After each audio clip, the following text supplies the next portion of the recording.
ဒါလောကကြီးနဲ့ဩဃာတလောကကြီးဟာဖြစ်ထွန်းနေတာလို့မြတ်စွာဘုရားရှင်းပြတယ်အဲ့တော့အကြောင်းအကျိုးရှာတာချင်းကြွားချတယ်လို့သူတို့ပြောနော်ဘုံဘုံခုနကမင်းခဲ့တဲ့ကံနဲ့ကိလေသာဆိုတာကံဆိုတာဘာပါလဲကိလေသာဆိုတာဘာပါလဲရှင်ကံဆိုတာလူတွေရဲ့ intention နဲ့ပြောလိုက်တဲ့အရာနဲ့ပြုလုပ်လိုက်တဲ့ကိစ္စကိုကံလို့ခေါ်တယ်မှန်ပါဗျာလူတွေရဲ့ intention ဆိုတာစေတနာပေါ့ရှင်တွေကလှုပ်ဆော်မှုရှင်တွေကလှုပ်ဆော်တဲ့စေတနာလေးဟာအဓိကဖြစ်လို့သူ့ကိုကံလို့ခေါ်တယ်မှန်ပါဗျာစေတနာဟံဘိက္ခွေကမ္မဝရာမိလို့ပြောဆိုကြပြီမဲ့နိဗ္ဗေဒိကသုတ်တစ်ခုမှာပဲအဲ့ဒါတွေ့ရတယ်ကံဆိုတာဟာဒီစိတ်မှာဖြစ်ပေါ်နေတဲ့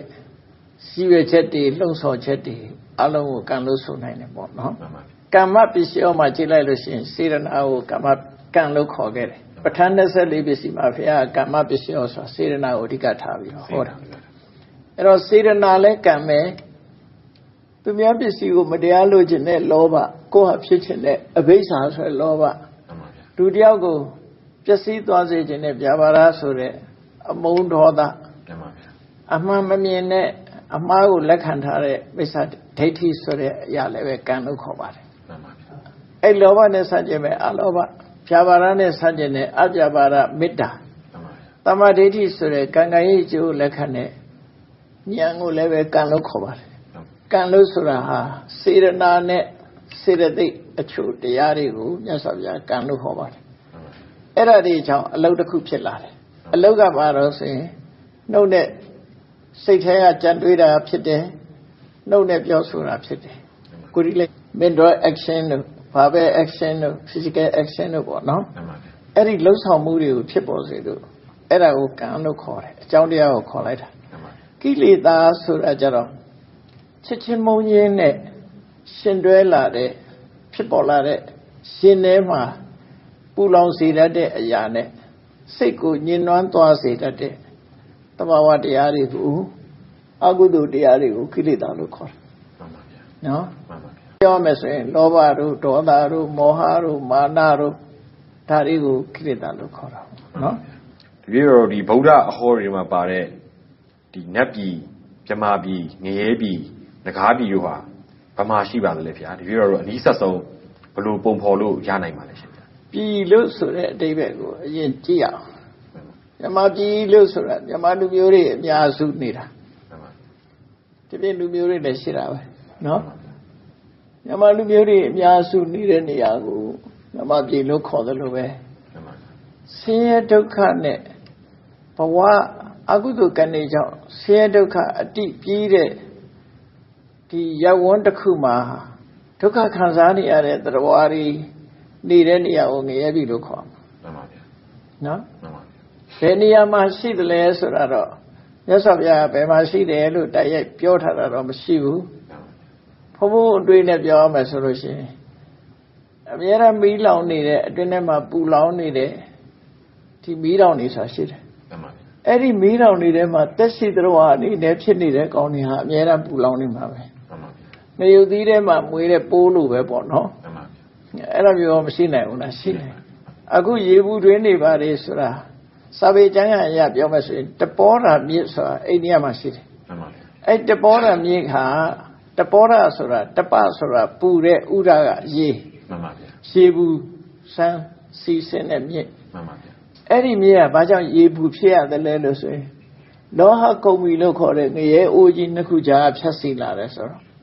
စဉ်းစားကြည့်ရတာမီးတောင်ကြီးနှစ်ခုကြားကနေဖြတ်စီလာတော့ဟိုဘက်ကလည်းမီးတွေလောင်နေဒီဘက်ကလည်းမီးတွေလောင်အဲ့ကြားထဲကဖြတ်စီလာလို့ဒီရပူသွားတာဆိုတော့အဲ့တော့တချို့စာကျမ်းလေးတွေအနေနဲ့ပြောရမယ်ဆိုရင်တော့မြေကြီးအောက်မှာငရဲပြည်ဆိုတာရှိနိုင်တယ်ပေါ့နော်မှန်ပါဗျာရှိနိုင်တယ်လို့ပြောအစင်ဒုက္ခ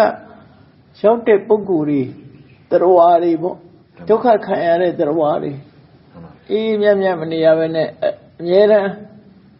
ဒီဆဲဒုက္ခခံရတဲ့တရားဝါတွေနေတဲ့ဧရိယာကြီးတစ်ခုကိုငရဲပြည်ကိုပြောမှန်ပါဗျာအဲ့ဒီငရဲပြည်ကိုမြတ်စွာဘုရားပုံဖော်ပြီးတော့ဟောထားရှိတယ်မှန်ပါဗျာမြင်ရတာလဲကြောက်เสียလန့်เสียကြားရတဲ့အတန်ကလည်းကြောက်เสียလန့်เสียအနံ့ကြီးကလည်းမခံနိုင်လောက်အောင်ဆိုတဲ့အနံ့မှန်ပါဗျာ Layaga, Yada, Leve, Lowa, Kaya Kate Yada. Kanago La Tida Leve, Lowa, Tidri Magoneha. Saytema Gulea and the Gonaku, the Kuma Maside. Yesi Nana, Layaga Yalusure. Luye Kanaguma Satwere Ayariha. Aloha, Chelsea Alanzia. Oh, Savachana Jari. Ne children near the Rawari who may near Canada the Rawala Kore. Adding Niera the Rawari, Nitaya, Area Yidiku, near Yidu Jora. Naki Surada. Do they need it? Near about when of Yome, also Bomaso Nasa City. The message Arema, Bowman and the one and that and Todoa. Sadu Marazika, the Walo Subira. Lupima, Durine, Lepondari needed. Now, a sound nato, Jones on nato, Sugar Zoro, Pomazoro, Sashiri. Eddie, through it, Nitine area, ho, attack, Lola de Agata Tia. Through Chana Ducane, Pisone, Trawari, Nitine, Nabi to Kora. Pima Sura, Nimia de Sene, Yeran Nisha. Mita, Karuna, Murida, Ubekasore, Pimazo Diane, Yeran needed. Todo Yamati, Yauta, Tanane, Tilane, Mayapu. The Betachins in the coup, Boboyo, Omio, Jenama, Jamavi, Yauta City. Ele, Chinsin in two de Poguriha. San Lucoria, no? The Betachins in Chinlu, Eddie, a Johnny, to Nibiro Yoshi Dore, Poguri, Nitaya, area the coup, Yamaji, no? Nagaji Surara Sarebi Maradra Pine Oma Atika, Yaji Sidebon, no? Yamu don Oma, let's see there, Lusure. Ero Nagalu Sura, Pababiga, Naga Suraro. Pachisiari, Comune, Chonde, Pama Nagalo ten. India Nangama Soroshi, the Cobra Saboy Hochi, Nagalo Kor. Eri Naga ni Nagalo Yolaja. India Nangama Naga Sura, Eri Papienton, we Hochi, Tigata, Kor. Pama, you son, Naga Sura, Diginedu, the Amatujaro. To a we how to Babuiru Bono, Eddie County, Nagano Kor. Eddie County, Mijio Malesi, Conchi, the Jet of Pele Omalesi. Era Duru, Miazo, Nire, Idiago, Nagaji to come. No? Taro, Trawari, seated near the coup. Miazo, seated near the Virginia Bicor. Tamidu Mesa Saragaha, a now she a Lune, Yamamima, Titamula Shipia. You cook here, Luni Tamupozanuma. Living together in illusion, he can type out. Not Quajaro, Jaja Pituga, a pita in Yahan Wakelushin, Mima Pitu, Quashing Green, bigger than Mother. Quashing may be where Yahama and Nini Bagale, a Yahane, the Maimania, a Chenle Miapi, Yamizela Shimia. Okay. Kami do Miss Hasaraka, a now seated to net Yamami Mat, Titan Yula. Sabjavaga Chime. A mudari, Mapi Maya me. A mudamias, Naseshit. A Johnny Bioma say, a mea Otemu on my city, a pay Otemu on my city, Vivano, Valoya Otemu, Nico Monmaria Otemu, Soluraga, Midazu win Pella Lucy, the Midazu, Sasha Hulu Colaveta. Responsible Piedoli, so mute all our is responsible. Any a pure website, Shaujariga, a mere 10 days of shampoo, a pair 10 days of shampoo, McKinney, a mute media on it, Pimalushin, coming to Mrs. Sagan. Now that car, Jaro, may I say, Mulu Core, the Wua in our Puta, mute meeting. The Nini in a beauty, we are Samuel Shiri. Eri Samuel Nepimaloshi, Mudaria, coming to Miss Ragat. A mute the me vegani chimes roshi, a mute the media, ကိုယ်နဲ့အိမ်အောင်ပြုထားတဲ့ပုဂ္ဂိုလ်ကလွဲပြီးတခြားပုဂ္ဂိုလ်နဲ့ပြုမှလို့ရှိရင်မျိုးသမီးတွေကကာမတုမိစ္ဆာဆိုတာကထိုက်တယ်နော်ပုံပြောပုံရဆိုလို့ရှိရင်အမျိုးသားတွေကအိမ်အောင်မပြုမချင်းအောင်ဘယ်မျိုးသမီးတွေမှဒီပြင်မာလို့မရဘူးဆိုတဲ့ပုံစံမျိုးဖြစ်နေတာဟုတ်တယ် unlawful sexual relation lawful ဆိုတာလူတိုင်းမှာနိုင်ငံထဲမှာလည်းဥပဒေတွေရှိတယ်လေမှန်ပါသူကထုံတန်းစင်လာအရာထိမ်းမြန်းထားတာမဟုတ်ဘဲနဲ့အမိရဲ့အုတ်ထိန်မှုအောက်ရှိတဲ့ဖေရဲ့အုတ်ထိန်မှုအောက်ရှိတဲ့ဟာတွေနဲ့ဆိုရင်သူကကာမေစုမိစ္ဆာစာရလို့ပဲခေါ်တယ်မျိုးသားတွေကပိုများတယ်တင်ပါဒါဖြစ်ရင်ပြည်တန်စာတွေကိုအခကြီးငွေပေးပြီးတော့ပျော်ပါတာမျိုးကြာအဲ့ဒါတော့လွတ်တယ်သူကပြည်တန်စာကြတော့သူကမုဟုတ်တိကာလို့ခေါ်တယ်မုဟုတ်တိကာလည်းဖြစ်ရှိတယ်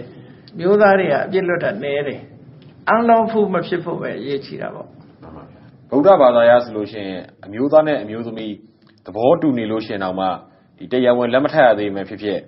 မိဘတွေရဲ့အုပ်ထိန်းမှုအောက်မှာရှိနေသေးမှဖြစ်ဖြစ်ဒီပြမမိလို့ရှိရင်ကာမေသူမိစ္ဆာစာရကန်ထိုက်တယ်လို့ရှင်ဗျာသူကတော့မိဘတွေကသဘောတူထားပြီးပြီဆိုရင်တော့